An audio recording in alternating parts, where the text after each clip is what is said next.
आणि विधान भवनात काल झालेल्या हाणामारीनंतर उद्धव ठाकरेंनीही सत्ताधाऱ्यांवर जोरदार टीका केली।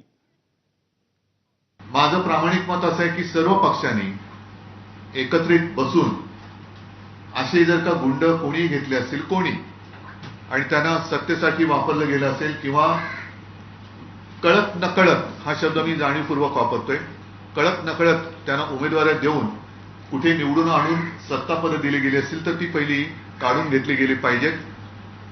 जर विधिमंडळामध्ये विधान भवनाच्या आवारामध्ये मारामाऱ्या होत असतील तर मला खरोखर लाज वाटते। देशामध्ये आपल्या राज्याची प्रतिमा काय झाली असेल।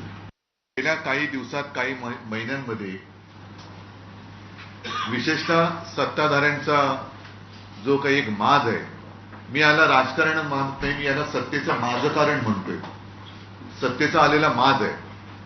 मग कुठे बॉक्सिंग होते, कुठे नवीन एक गँग आलेली आहे, चड्डी बनियन गँग, तिचे प्रताप आपण पाहतो आहोत, उघडलेले खोके बघतो आहोत। त्याच्यानंतर काल विधिमंडळाच्या आवारात झालेली हाणामारी आपण पाहिली।